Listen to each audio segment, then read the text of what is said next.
the pine. And I'm the water. And you're listening or watching to A Cup of Tea. A podcast about exploring life through each other's eyes. While sharing a cup of tea with you. Or lack thereof today. How dare you? That's she already had her tea. But I have a new cup of tea. Oh, right. I have a bottle of water. That doesn't count. How dare you? I mean, tea Disgrace. is like 99% water.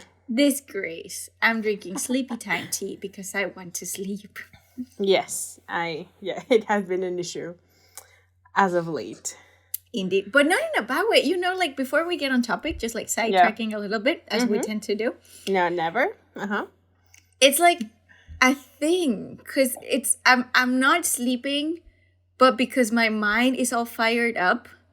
Right. It's like anxiety, but in a good way. Yes, yes. You know, it's like this like constant flow of thoughts. And when you have anxiety, they tend to be like negative thoughts. But in this case, it's creative thoughts and things that I want to do and stuff like that. But at the same time, I'm like, do we need to be creative right now? I want to sleep. And my brain is just like, no, think of this and that and all the things that we can do. And I'm like, yes, I love it. But don't you see that it's time for bed?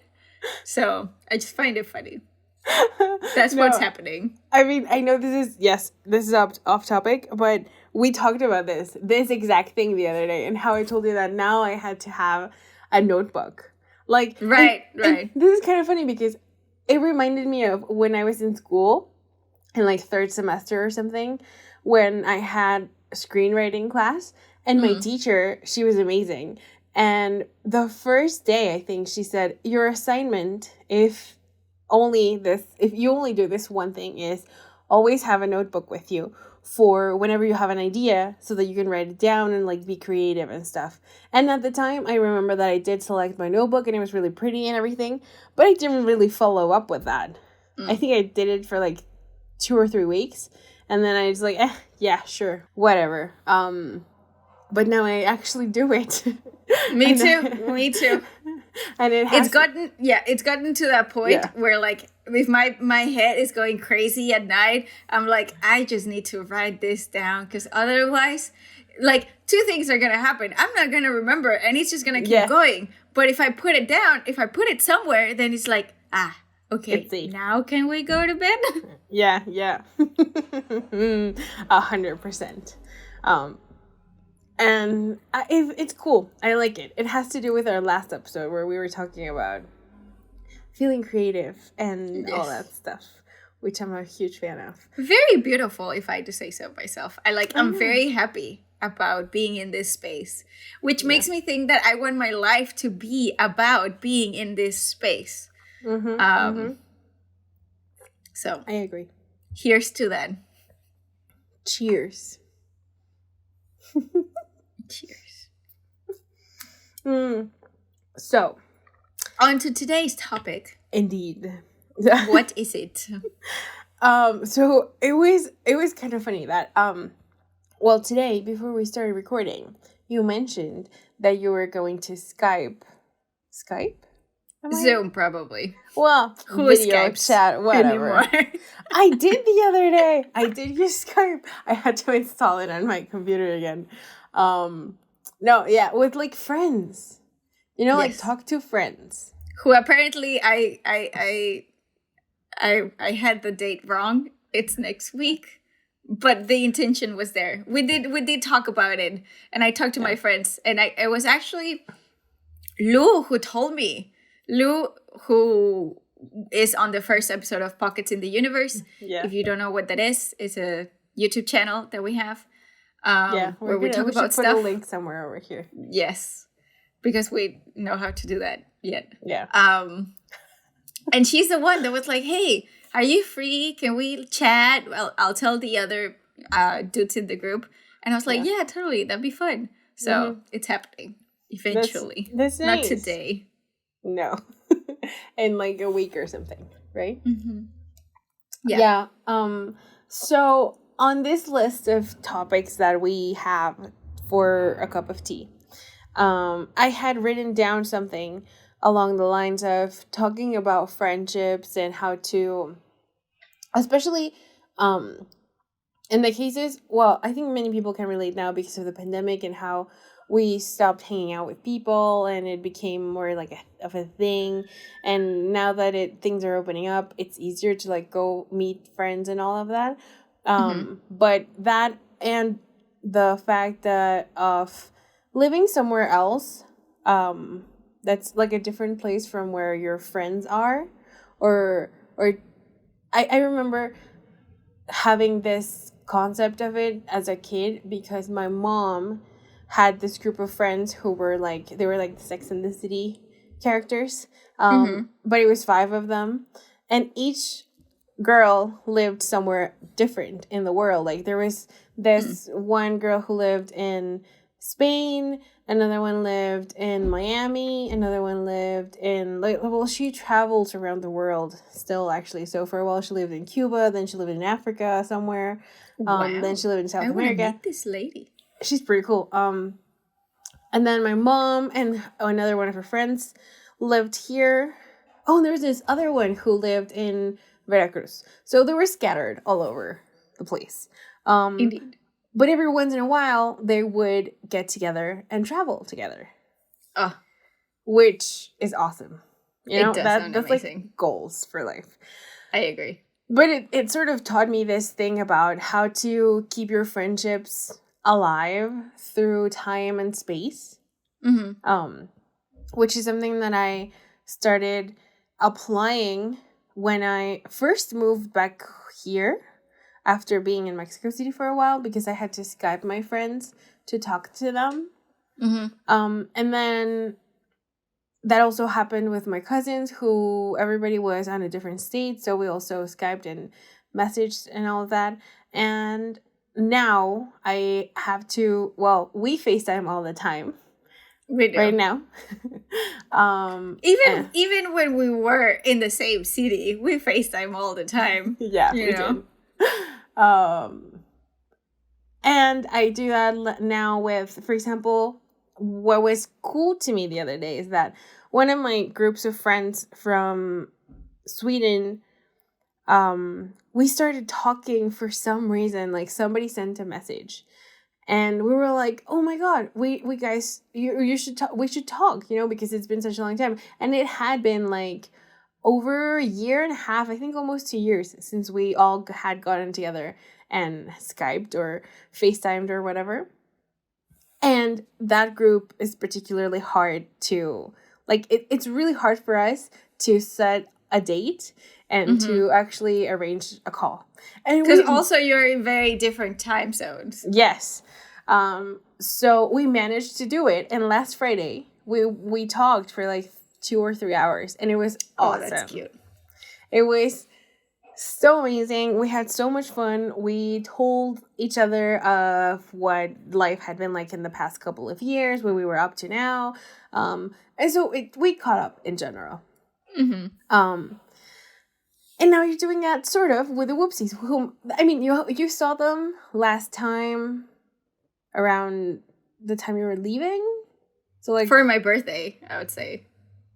For your birthday? Did I see them afterwards? No, I did see them afterwards, before I left. That's right, yes. Yes. We did go out. Yeah. So, but it's been a while. It's been like 5 months or so. Yeah. All the time that I've been here. Yes. But so I got to thinking of that whole thing of making, on the one hand, of making an effort to see your friends. And I think that has been a constant thing that I've been thinking about, especially since leaving school. Because school is super easy. All your friends because you see there. your friends all the time. Yeah. But once you're out of school, you have to like actively be making an effort to stay in touch with all of these people. And it's obvious that you're gonna forget some of them. Not on purpose, right? But it just happens. It does. So when you were telling me about the Whoopsies and everything, and I thought of talking about this, I was remembering this thing that I read and that you also read somewhere about creating rituals to share with friends because that helps strengthen connections. And I remember having read that around the last semester of school for me, because I had this Maybe class. you told me about it because it just sounded so familiar when you said it. But like specifically, you know, the like rituals with friends. It sounds like it's amazing. So the thing is, okay, I read this thing. I think it was like a New York Times article or something about how there's this whole like psychological and social explanation for it, which is when you have something that has meaning for a group of people, it helps strengthen the bonds between them. And the fact that it's a ritual means that it's something that you do over and over again, at a certain time and in a certain place. So it's easy to like access get into it. And get into it, yes. And it's hard that you forget, or maybe you miss it sometimes, but then you get back onto it.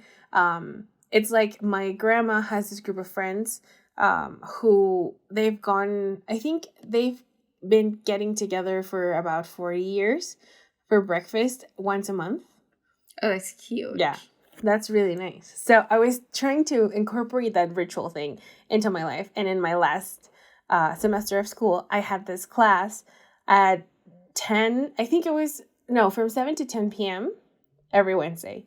So it was me, another one of my friends in the same class, and then in another class were two of my other friends and a friend of a friend. So at the end of that class, we always got together at a table there in school and just chatted for like, I don't know, maybe half an hour, and then we all went home. And it was so cool. And I really liked it. It was like our Wednesday thing. And I think we called it not the breakfast club. I think it was the midnight club or something like that. But yeah. And it was pretty cool. And then we graduated in the pandemic and everything. And so I lost that ritual thing. And I remember the closest thing that I not that I ever named it as such, but you and I used to go window shopping all the time. And that was so much fun. Window shopping. Yeah. Yes. And I guess it's like an acquired taste because not everybody likes window shopping. Yeah, we learned. Indeed. But you know what? Now that you're saying this, I did think just now about how isn't it kind of funny, not funny? Because we're talking about like doing this with the crazy team, and like when you're separate, like physically, spatially separate from people, if it's like in a different country or in a different state or things like that. And it got me thinking about how maybe it's somewhat easier to try to do that with people that are like distance apart rather than with people that you're closer to, like people that live in your city. Because I think it made me think about our group of friends, you know, like the gang and stuff like that, and how we don't really chat as a group. Maybe we talk individually, but like when's the last time we said anything on that group chat? And you know, that kind of thing where it's like, when we live in the same city, maybe it's easier to try to ring each other and try to hang out together. Yeah.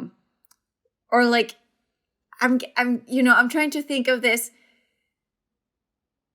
circumstance where like, is it easier to try to make a ritual with the crazy team because they're from Sweden? They're in Sweden and they kind of like the want to keep them in your life is somewhat more specific out there.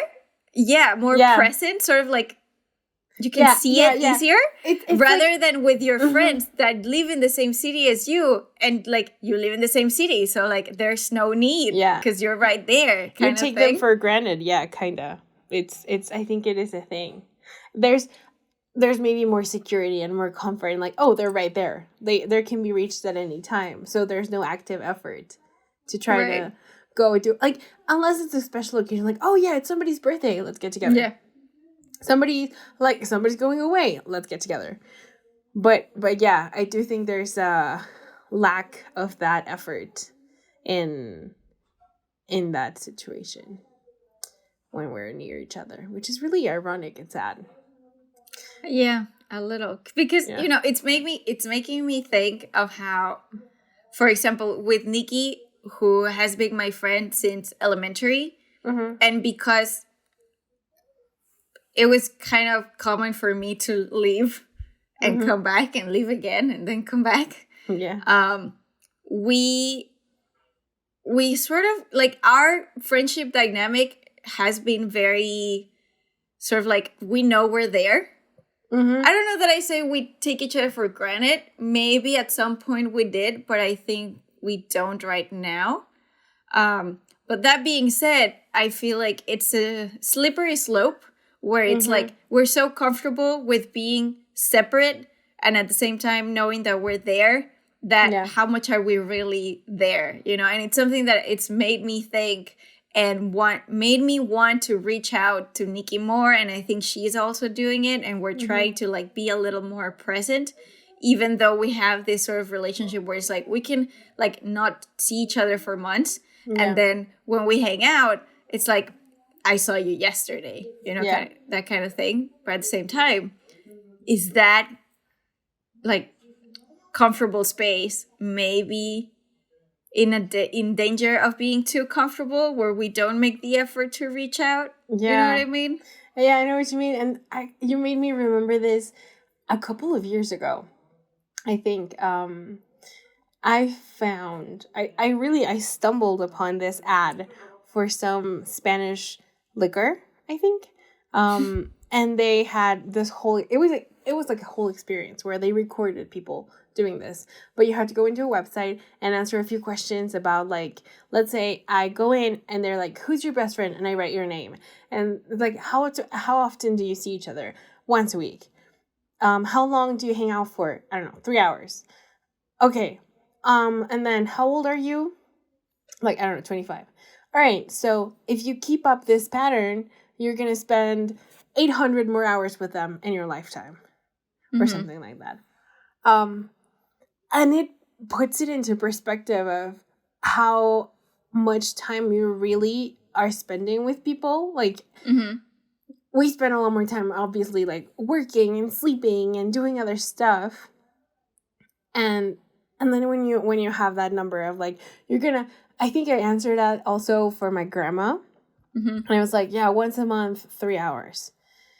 And they said something like, oh, you're going to see her 12 more times. And I was like, what? It was awful. Because it also asks you for the other person's age, right? Yeah. So that they can calculate the number properly. But yeah, but then I saw that and I was like, that looks bewildering. You know, like, how is it possible that you're telling me that I'm just going to see my grandma 12 more times? It's like a movie where you have, it's a limited amount of time, which I guess it is, of course. Yes, we just don't know exactly. Yeah. But yes, it was particularly shocking. So then again, the rituals thing is, because when I was talking to the crazy team, I think someone said, you know, let's meet again in a month. Same time on a Friday as well. And one of them, Kim, was eating dinner. Yeah. And I said, you know, why don't we do that? Let's have dinner / breakfast for me. Yes. Together. Once a month on a Friday. That seems like something we can all do. Maybe skip it once or twice. But, you know, in general, try to do that to keep each other in the loop and stuff. Because the other thing that happens is that you catch up, like, you start the call, and, or at least my experience has been, and I think it's kind of common, that you start talking and you have to give a summary of what your life has been like in the past, I don't know, 6 months, year, or whatever. Yeah, however long you haven't known about the other person. Yeah, and then it's less about sharing maybe the important stuff that happens every day, which can happen with some friends. Like, you and I talk about, like, oh, yesterday I did this, the other day this happened. We're more on a day-to-day basis. Yeah. And I with them specifically, I was thinking, I miss so much how we used to talk about what happened, like, oh, when we went to this party, or what we were doing this weekend, and, like, more of the important, more common stuff. Yeah. Rather than, like, the big things. Life. Yeah, I mean, Yeah. life, of course, yeah, it's important or whatever. But I want to, I don't know, I want to gossip about this thing that happened, or I don't know, something like light and nice, and that can make me feel good. Right. But if you keep doing this sort of month to month thing, you're not really getting into that. So, Yeah, no. like, does that mean that you're going to text them whenever there's something light do you want to talk about? Yeah, I think so. We started doing that with Bridgerton, for example. Ah, nice. Yes. Bridgerton. Yes. I was like, did you guys see the last season? And two of them have seen it. One has not seen it yet. But we're sort of like talking about it, which is kind of cool. So it's like an in-between of the like life events and day-to-day. It's like right in the middle, which is I'm comfortable with. I'm happy with that. It is very nice. And I think, I don't know, it's kind of like dawning on me, this whole making an effort. Because at least for me, sometimes I really have to get out there because I'm very comfortable just on my own kind of thing, like quote unquote. I don't want to seem like a hermit, but like I'm not one of those people that it's like, oh, my friends never text me or whatever. I'm like perfectly fine. You're doing your thing, I'm doing my thing, and we're here for each other if we need to. But then, see, that's when it starts getting difficult or complicated because it's like, well, how much are you really there if you're so comfortable not being there? So it's really, because it can also sort of fall into this, well, they're not texting me, well, I'm not texting them kind of thing. Yeah. Which I don't feel like it's my thing, but I feel like a few of my friends do to me. And I'm so comfortable. I'm like, I don't have a problem. Do you have a problem? You can text me. Like, we're cool. I don't get it. But that's just me because that's my personality about it. But I understand if they are more, I don't want to say high maintenance because I feel like that sort of has a bad connotation. But maybe they do, their personality is more about more engagement, I guess that's a way to say it. Yeah. But I understand. This whole thing about friends can be complicated, and if anything, the pandemic has made it even more so. Oh, geez. So it's just like quite a thing, It is. And I was just thinking about this because my brother is coming home before he has to leave to move to another city, right? And the other day we were having this conversation. Isn't he moving to another country? Yeah, he is moving to another country. Yes, exactly. Well, he's moving. To go on. I mean, it is a different city, for sure. Okay. I think where I was going is he's moving from a different city, which he's in right now, to a different country. Like, he's coming back home to then leave again to another country. Yes. Right. Anyway, so, and here's, on the one hand, my dad was like, because he wanted to come here and stay for like 5 or 6 days. Yeah, almost a week. And my dad was like, what the fuck do you need that much time for? You just need to pack your stuff and go. Which I was like, yes, I agree. You don't need 6 days to pack. You're not moving with your you're not hiring a U-Haul to fill it up with stuff. You're just taking 2 suitcases and that's it. And my brother was like, no, and he made up this, what I think is just an excuse. He said, I need to pack my bike. Like, you don't need 6 days to pack your bag. But it was just his way of not saying that he wanted to be here and say goodbye to his friends and to my other grandma and stuff. Which I get, that he wants to say goodbye to these people and like see them for a bit and then go off. That can be a whole other topic, talking about moving your life. Yeah. It's insane. It is insane. But I was thinking about it, like, the having to switch places and change your... not change your friends, because there's this thing about, I think, all these friends that you have since you're a kid and everything, and you keep them throughout your life. Like... best friends from school and stuff, those are easier to keep in a way. But we can fall into that thing that you're saying about being too comfortable and then you stop talking until something happens and you resume the conversation. But I don't know, I kind of appreciate how I think, well, you and I have both tried to keep these friendships alive whenever we have moved around, instead of just letting them die, because I don't know, it just seems really sad to let them die. Yes, indeed. No, but I was thinking about letting them die and all that at some point in life we were talking about how awesome it would be to live with your friends all together in a place and have like build this community that is like we're all friends and we love each other and we live together and we sort of share our lives. Yes. And kind of funnily, in the way that those things happen, I think we're sort of getting there. Kind of. You do? Yeah. I kind of get the vibe, because at least right now, many of our friends are thinking, I mean, you and another one of our friends is already in Canada. Two more of our friends are thinking of moving there, also to Vancouver, I think. I'm heading there as well. So, yeah, we can have like our little community of friends. Yeah. That would be great. Which, yes, sounds amazing. And I think I was reading something about how, there's this thing of you live with your family and it takes a village to raise children and all these things about like building community and stuff. And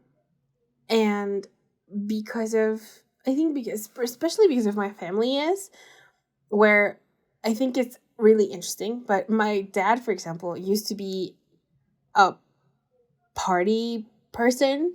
Like him and my uncles and my aunt would organize parties. I know, but they would organize parties. Like they would throw parties at their house when they were kids, like in high school and middle school and stuff.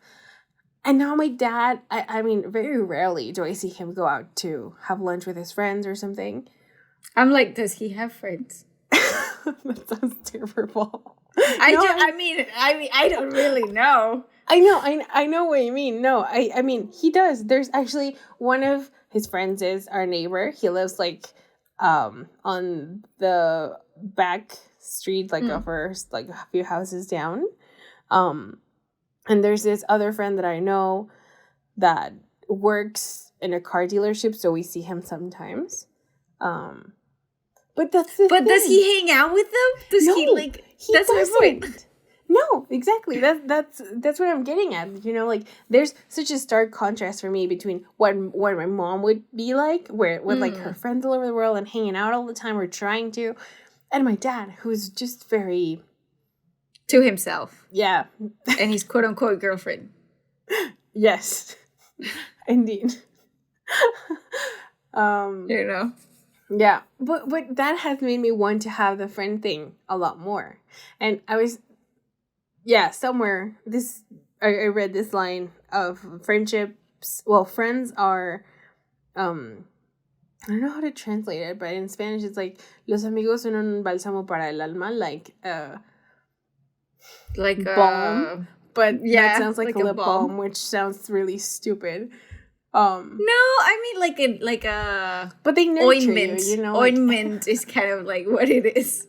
Friends are like an ointment to the soul, is what she's saying. It sounds way prettier in Spanish, by the way. Yeah, it does. In English, it sounds so weird. But yeah, that's the point of like, friendships are soothing. Yes, soothing. Yes, that sounds better. Yes, we're getting there. And it is so true. It's I was thinking about it a lot in these past 2 weeks of being super stressed out.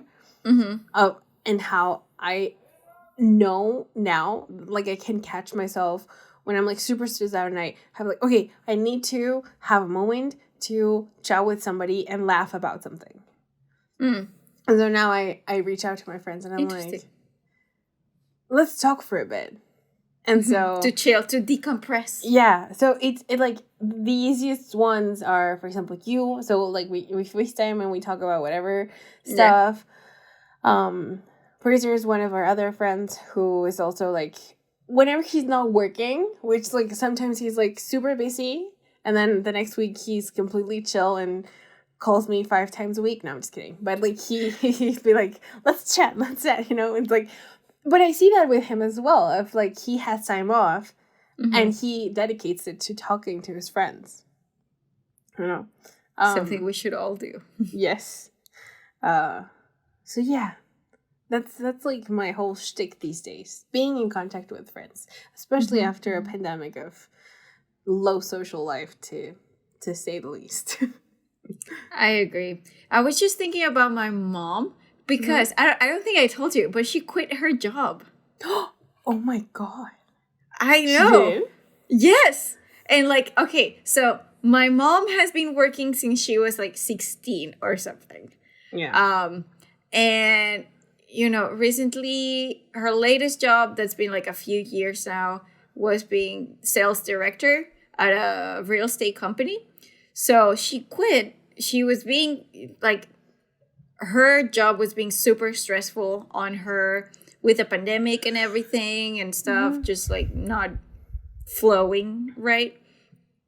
So she decided to finally quit after she had been telling us for like a year. She's like, I'm gonna quit.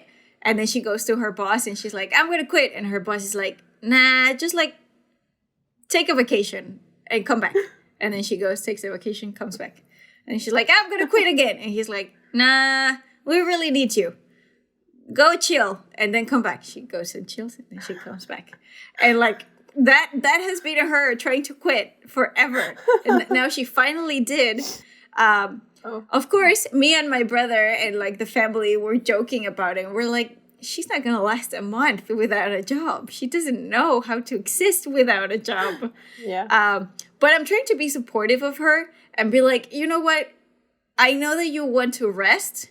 So take this time to rest, but also the fact that you don't have a job should not mean that all you do is stay in your house, you know, go out, see your friends and stuff like that. And it's been a couple of years, maybe a little more, that she joined a club. That's cool.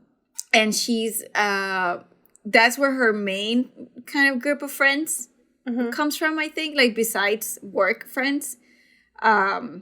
So the other day made me super happy because I called her and she's like, ooh, I'm like drinking wine with my friends. I talk to you later. And I was like so proud of her. I was like, yes, mom, you go, you chat with your girlfriends. I'm fine. We can talk later.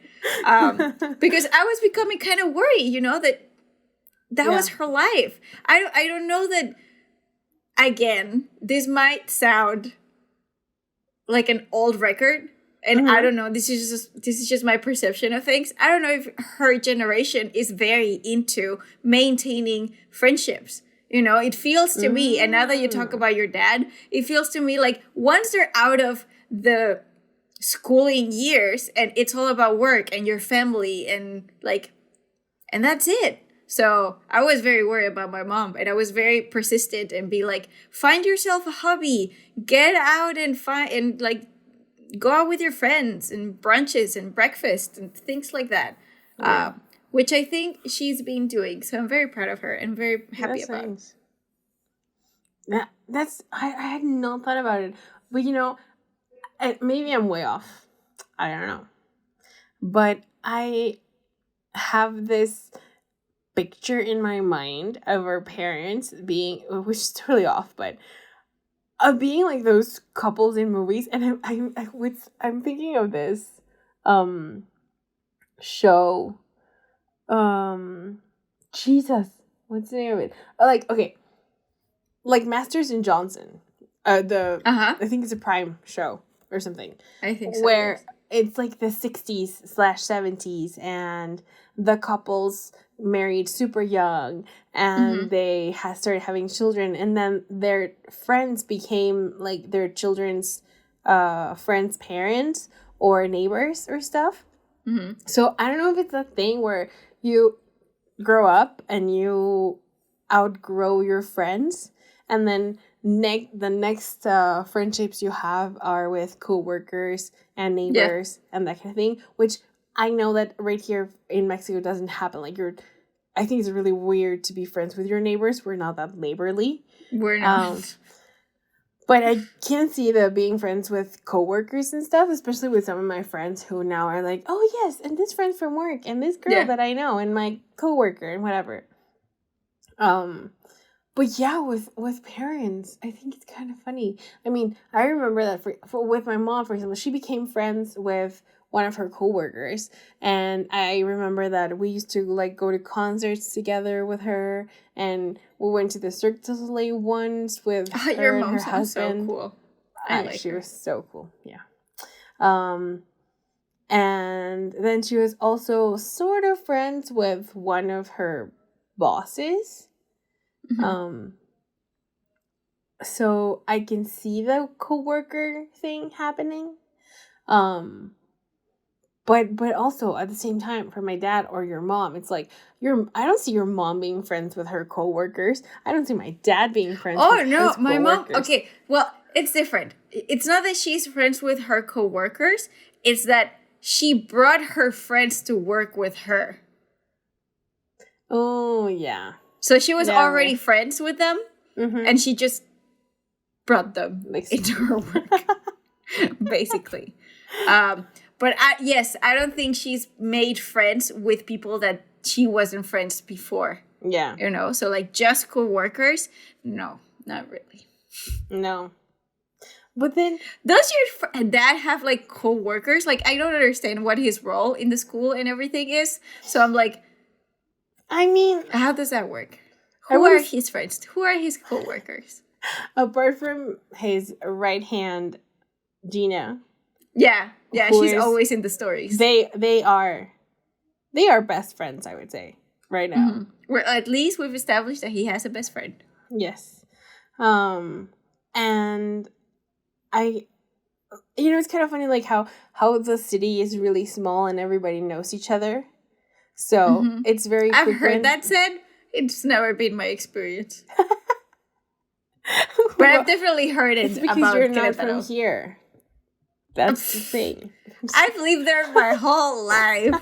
But it's just that I'm very non-outgoing in certain scenarios. So I don't... No, you know what also happens is that now the city is a lot bigger than it was before. So it's even harder to run into people.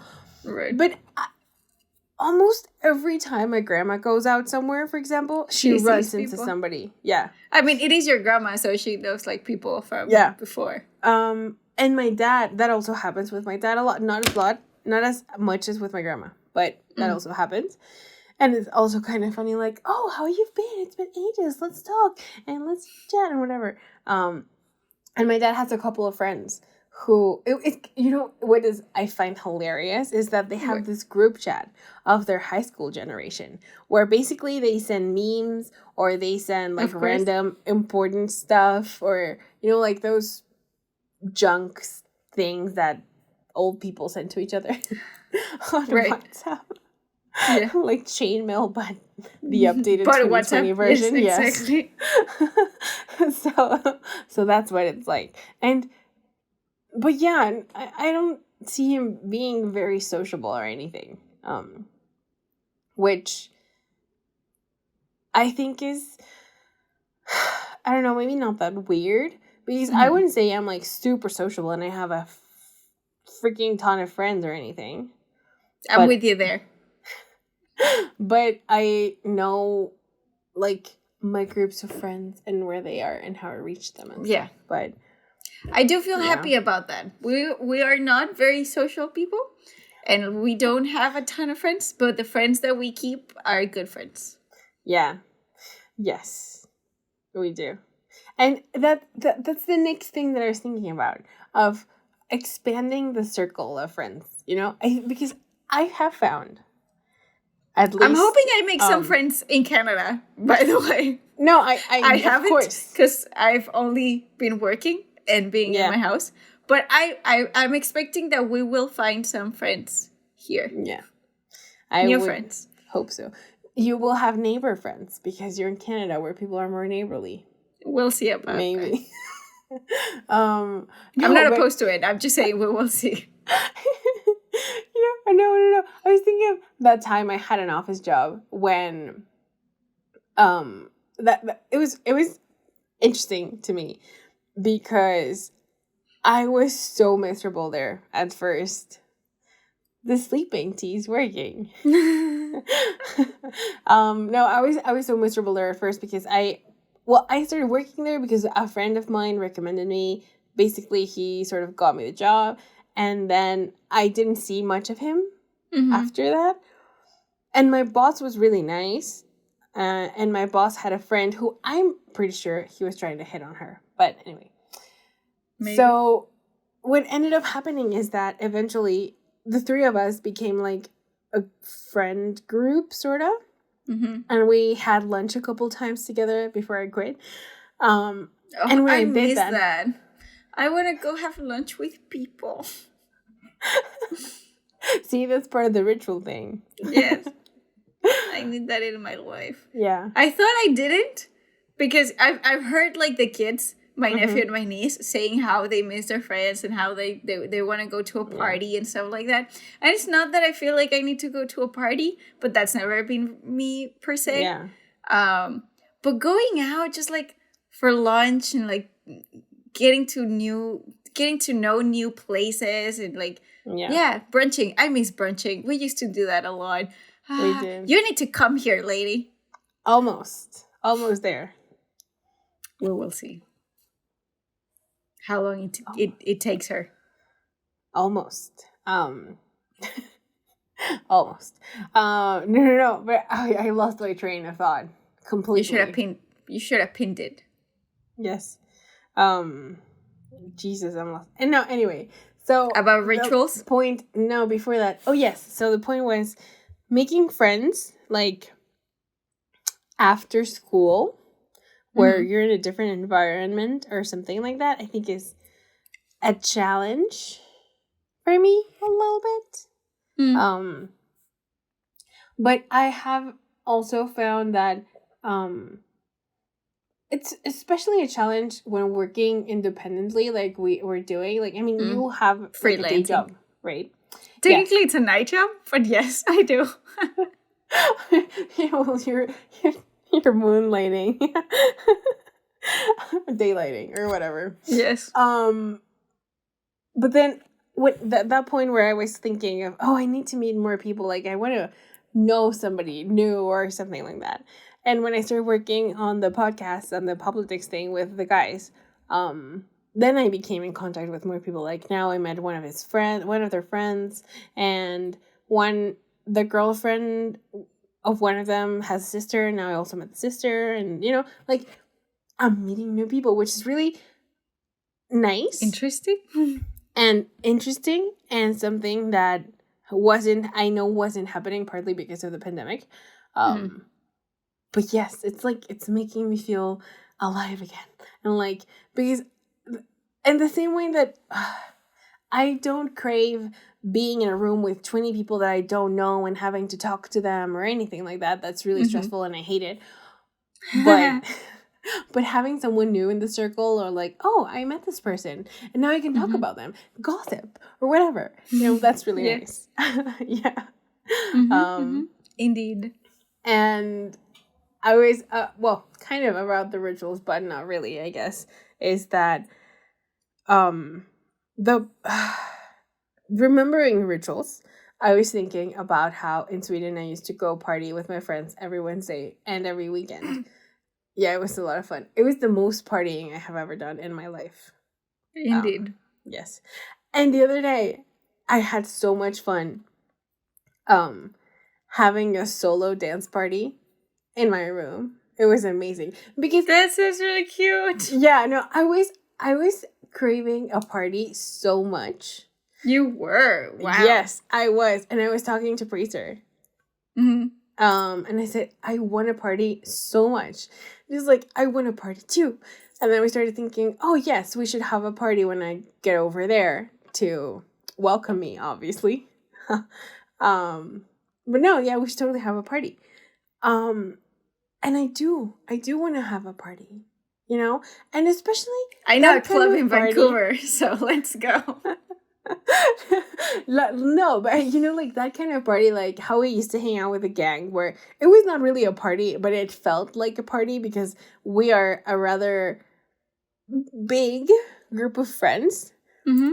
Right? So everybody can have like their mini conversations and then we switch up and talk to somebody else. And that's really fun. It is. Like I really like that dynamic. Thing. Yeah. So, yes. Yes.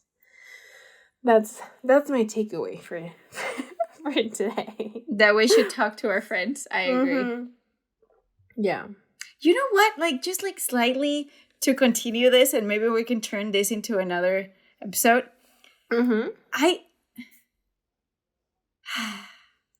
trying to see how to phrase it because I am very against this idea, and I don't know if it's something we've been fed. Or maybe it's just part of the process and I went through it, but I'm having selective memory about it. Yeah. About adulting, about becoming an adult. And like people believing that it's the worst thing and that it's a trap and that you're going to hate it and that it's miserable. And, you know, maybe it's my privilege. Maybe it's my experience. Yeah. That I really don't believe it. I think, sure, it can be. I will not say that it's all in their heads. It can be very horrible. But I think there's so much potential in becoming an adult because it's not about becoming an adult, which the only thing about it, I guess, it's that you get to have more liberties, but at the same time, you get to have more responsibilities. So it's not about becoming an adult, but I feel like if you make it about becoming more yourself, you know, because when we're kids, when we're little, we don't really know who we are. We don't really know what that's about. We just kind of are like going with the flow and like being very dramatic about stuff. Not that it's invalid, it's very valid, but our feelings are just all over the place, right? Yeah. So that's what's happening. And in quote unquote becoming an adult, you have this space to find who you are and to explore and to create and to all these things. Yeah. So I just, you know, I like this and having these conversations about like wanting to do things, even if it's partying or if it's getting closer with your friends or if it's talking about our parents and our grandparents and things like that. It feels so rich to me and it makes me so happy. And I'm like, this is what your adult life can be. You know? Just saying, I'm just venting out here, apparently. I know, I get it. And it's making me think of two things. The first thing is that I was talking to one of my friends, also whom I hadn't talked to in a long time. And we were also, again, catching up. I think we hadn't talked in like 6 months or something. And we used to talk a lot. And she was telling me that now she has a boyfriend. Well, she had told me about it, but like the boyfriend was there, so I met him officially through Zoom. Yes. But I met him and she told me that she now has a new job and she's moving in with a boyfriend and like all these great things are happening for her. Yeah. And I was telling her that, oh yeah, I'm working on these projects and like pockets and politics and a cup of tea and everything. And so we sort of relished on the fact that we were both at very good places in our lives and that we sort of had found that. And it made me think of it like, and I think we said that at some point of we have found ourselves. We are in a good period of our lives when we had talked before and we were both having a really rough time for a while, which I guess is also part of adulting, right? Having rough patches and everything. Life. Figuring that out as well. But yes, that like finding stuff and this with the whole Will Smith Oscars drama thing, the one thing that stuck in my head was that he posted a text, something like his apologizing. apology. Yes. Yeah. And at the end of it, he said, "I am a work in progress." And I was like, yes, that is so wholesome. We are.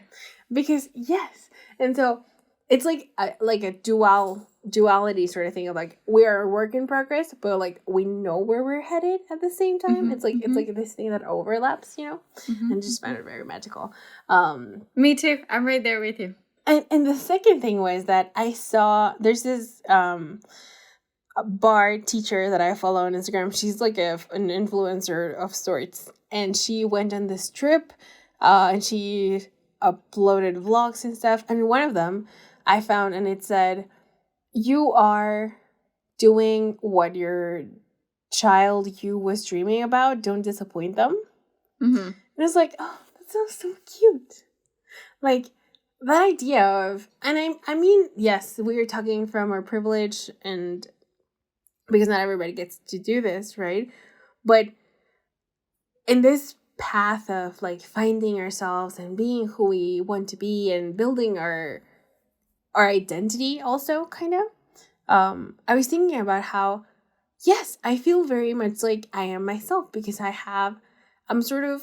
remember what I envisioned when I was a kid, mm-hmm.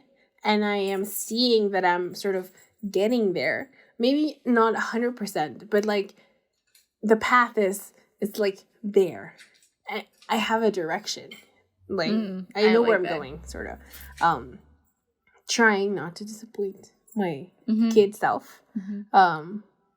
Just now when you said that thing about, like, you're doing what your kid self wanted or whatever, mm-hmm. you know, for a moment I was like, I did not think this is what I was going to be doing. But at the same time, you know, because it's all a matter of perspective, where mm-hmm. it's like, maybe I did not ever think that I was going to be doing a podcast or a YouTube show, mm-hmm. you know, things like that, of that sort. You know, according to my child, I was going to be somewhere in a tiger preserve, which I kind of already did, but didn't pan out. But, you know, I was going to be on like maybe an Animal Planet or like a National Geographic show somewhere. That's which can still happen. Of course. But what I'm trying to say is that even though I never expected me to be doing this, sort of mm-hmm. like editing videos and stuff like this, at the same time, my child I was very sort of aware of wanting to become myself very mm-hmm. early on. And I would have... I've come to terms with the fact, I don't know if I told you about this, because remember that at some point we tried to do the Enneagram test and it was a very frustrating day. Yeah. I've come to terms with the fact that I am a 4, the individualist. Mm-hmm. And I feel it's like one of those things mm-hmm. that you always knew. But the thing is that I was going through a patch where one time the Enneagram told me that I was a 9, and I was very happy about it. I was like the peacemaker. But I've come to terms with the fact that I can be very 9-y, mm-hmm. but I'm truly a 4. Mm-hmm. Which makes me very happy. And it just, I feel like, goes to speak to that sort of self-awareness that I've had very early on. So even though the specifics of like, if I'm working with tigers or if I am editing videos is not what I was expecting. Yeah. The grander scheme of things where I am becoming like a cool adult to my own terms and doing life and like doing something that I enjoy, that is happening. And that's what my inner child is happy about, you know? Yeah. Yes. I can see that. And you can see my happiness. I am glad. Yeah, I can see your happiness. I can see that you're a 4. 4. I don't remember my number, and I know I did the test, which off topic reminded me of the thing you said about the broke millennial book. Oh yes. Okay, so the thing is that at some point when we were talking about this, and you told me that you wanted to talk about this relationships thing. and you told me, what was it? The article about the rituals. Yeah. And I was like, it sounds so familiar. Maybe you told me about it. But the thing is that while I was reading The Broke Millennial, which it can be my rec for today. Yes, my rec for today. I really enjoyed it. It's very USA based, and like a lot of the details of it is it's because of how the US works. But again, on the grander scheme, her advice is very cool, and like you can use it even if you're not in the US. Yeah. Anyways, there is a point where she talks about, because it's not just advice on like you should be investing right now. It's not just that. Yeah. She has a chapter on like discussing finances with your friends, and another one about getting financially naked with your partner. And those are really cool. So the one that it's with your friends, she was talking about how sometimes these dynamics come up. She was talking about like with a friend, there's this dynamic where it has been established consciously or unconsciously, I don't remember, that each person pays for what they ordered, because it can be uncomfortable when it's like, oh, let's split it evenly.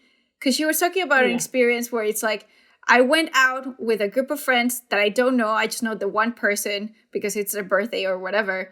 And we're at this Mexican restaurant and I didn't have a lot of money. So I just ordered at like a very not good quesadilla. And everybody's just like ordering margaritas and spending money. And she's like, I don't know if they're going to expect me to like pay for like an even bill. So the bill comes in. Long story short, she's saved by the birthday girl's boyfriend who picked up the tab or something. But still, there's these uncomfortable situations of finances with friends. Yeah. But she talks about dynamics and how there's this one where each person pays for their stuff, and that's kind of what they do. But that doesn't mean that that's the way it has to be with all of your friends. It doesn't mean that that's how you should convey yourself with everybody, but you can. And she talks about how there's this other friend where one time someone pays and the other time the other one pays, which is what we do. And it like makes me so happy because I feel like, I'm not saying that one's better than the other one, but I very much personally appreciate that dynamic and space where it's like, oh, I'll take this one and you take the other one. And we're not really looking at like, oh, this bill was higher than the other one. And of course, that comes from being comfortable in knowing that you have money to be able to pay for the bill, right? Yes. So maybe everyone pays for their own stuff when you're a little short. And maybe then if you're feeling like you have enough, you can do the one-on-one kind of thing. But it just made me, I thought it was cool. I like this sort of idea of like establishing, maybe not on purpose. I don't know that we ever talked about, oh, this is how we're going to do things. No. I think it just kind of happened. Yeah. And also it's this kind of unspoken thing. I feel like maybe if there is a bill where we went a little extra, we pay half and half. Yeah. Without really talking about it. We just kind of do because we know that it's an expensive bill. Yeah. Like, it's kind of funny. I just, because I know that there's, like, the regular tab and then there's, like, special tab where we go to, like, a super fancy restaurant or something out of the way. Like, Yes. Yeah. It just makes me happy. And when you were telling me about the ritual stuff, it made me think of that because I think it's a very, I don't know if to call it ritualistic stuff that we do. It's certainly part of our dynamic. Yeah. And it's different with different friends. So, when you were telling me about the article, it reminded me of like the broke millennial thing. Yeah, that sounds really nice. Because I have, something, I have found that I really suck, and I try not to. Don't say that. But, no, there's this thing that happens with one of my friends in particular, where she always ends up paying. And I'm like, no, let me pay for this because you have paid like the last 5 times. When she's like, no, I'm doing it, I'm paying. And I'm like, I don't like this. It stresses me out so much. Yeah, I understand that. So, yeah, that was kind of funny. But the other thing that I was thinking about was not exactly on like splitting bills or anything, but something that I was talking about with my friend dance teacher. I don't know. Like, she's my friend now, but you know, so the thing is, she's older than me by 10 years, something like that. That's what I was thinking. Yeah. No, but the thing is, like, we were talking about how I was working with the other dance teacher from my school for a little bit, and it was super stressful, and she was not paying me a lot. I was very underpaid. And having that conversation of, and I know that it's very fashionable these days, and it's becoming more of a thing that you talk about how much you're earning and all of that stuff. And it's like so good to do that and like so necessary. And this happened, for example, when my brother was getting his job, when he asked me like, how much do you think I should ask for? And I think I said something like, well, for Mexican standard, like the equivalent in, I don't know, it doesn't matter. But like, I said, well, if you get paid $15,000 a month, I think that's like fair. You know, that's like basic. Mexican? Yeah. Yeah, Mexican pesos. And he told me that they were offering him like 25 or something. And I was like, that sounds amazing. It does, totally, especially if you're right out of college. Yeah, that's spoiled. If you have no like someone living with you or kids, or if it's just you, right out of college for Mexican standards, I know. I'm like, wow. Yeah, my dad was like, you can save like half of that and buy a house almost right away, you know. And now he's going to the US, and I think he's gonna earn like 50 something a year. Which I mean, my dad was like, so how much is that? Is that like a lot or not that much? So like, I mean, housing is really expensive in California. So there's that. But he's got like an average salary, you know? But yeah, that whole conversation about talking how much you make and like being comfortable with that, because it can be really hard. And I had that experience of, especially these days when I don't have a stable job. Like a stable job and I have gigs and stuff, I have found it particularly hard of sometimes when I'm like, I know that I cannot be spending money on and I mean, I could go do my nails every week, but I also miss that. That's another one of our rituals. Yes. But then I know that that's the only thing that I can do if I want to keep saving money and stuff. Because otherwise I'm not gonna die, but you know, yeah. So yes, it has been a journey, but it's a good one. Like, I think I'm getting to a place where, yes, it's like more, having these conversations is really helpful, both like in a personal way of like knowing where you stand, like with one of my other friends who told me the other day she was getting a raise, and so she now earns like $20,000 a month. I was like, that's good, that's better, you're doing better. And where you can sort of compare and even help each other out.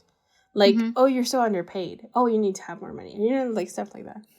And it's nice. I appreciate it. I agree. Yes. All right. What's your rec? Yeah. My rec is, I do have one. It's kind of an odd one, maybe. And following this friendship theme of the day, I was thinking of and I think it's very popular, and many people probably have heard of this, but the 36 questions that lead to love. Oh, yes, I do know that one. Yeah. So I